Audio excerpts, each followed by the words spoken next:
16 years of small lies had the same weight as a mountain when they finally collapsed on me.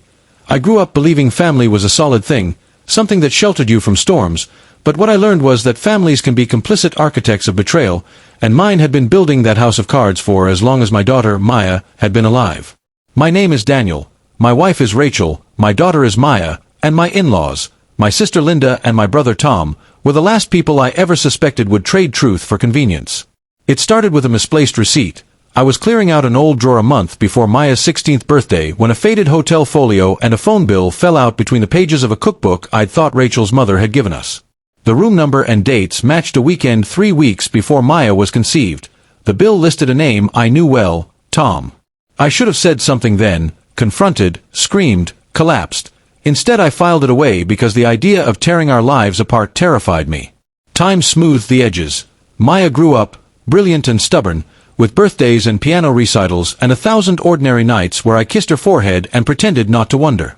But the receipt nagged at me like a splinter, the worst kind of doubt, so I started paying attention. A late text on Rachel's phone left unattended, a voicemail I pretended not to hear, photos taken on days she said she was at work.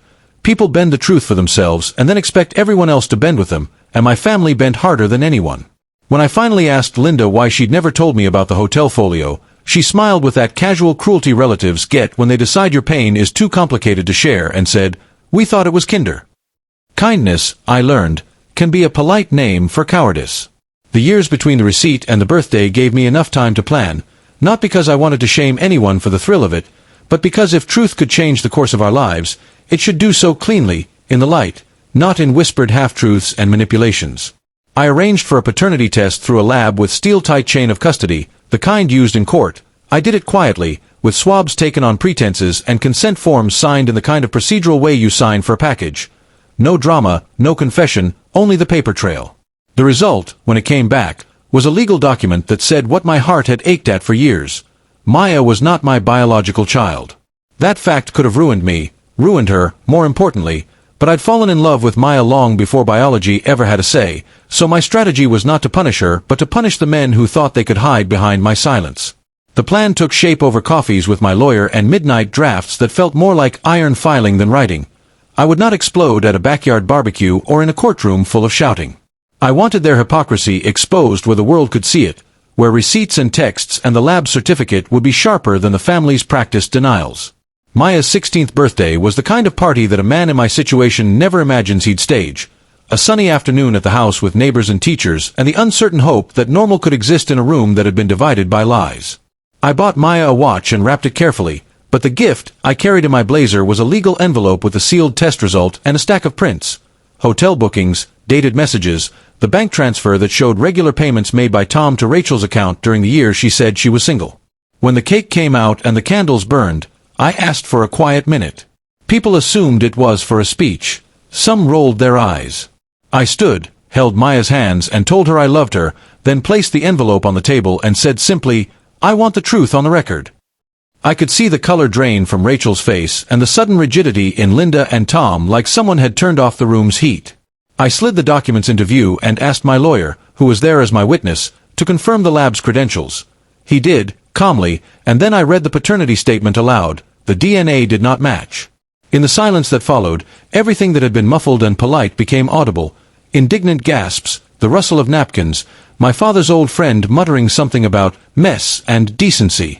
Maya looked at me with the raw curiosity of a child watching adults fumble a puzzle piece, and I felt a fierce protectiveness burn so hot I could barely stand. I told everyone that the worst betrayal was not Rachel's infidelity but the family's long decision to hide it, and I named the documents I'd brought. Hotel records, bank transactions, texts that matched the dates of those hotel stays, one by one, putting their choices in plain English so no one could mischaracterize them as accidents. The revenge I sought was not violence or vindictive cruelty but exposure and lawful consequence.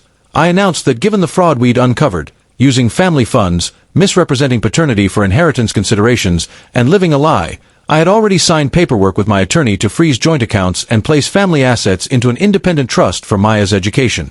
Not to punish the child, but to deny the adults the easy access they'd treated as entitlement. I filed for divorce that night and initiated a civil claim for fraud and misrepresentation. I gave the lab result to the estate attorney and the bank, who opened an internal audit, and I confirmed, quietly, inexorably, that the will I'd once planned to change in months had been updated that afternoon to secure Maya's future, with an independent trustee and no direct access for Rachel, Linda, or Tom. The rest was the messy, lawful unraveling of what people do when they mistake convenience for loyalty. Tom left town within a week. His marriage to my sister collapsed publicly when texts leaked to a cousin who didn't want to be complicit, and Rachel moved into a temporary apartment while a restraining order was, absurdly, considered then dropped when evidence showed pattern and intent rather than a momentary mistake. Maya sat beside me through it all. She cried, yes, but she was never the one I blamed. People spoke of my revenge as brutal, as if the truth itself were a weapon, but I thought of it as a ledger balanced after being open for far too long. No fireworks, just documents and decisions that restored some measure of justice.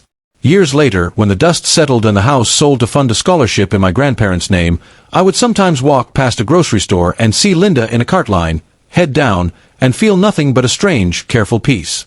Maya grew into a woman who understood that love is sometimes a choice you keep making even when biology contradicts it. She kept my name because she wanted to, not because the papers forced her.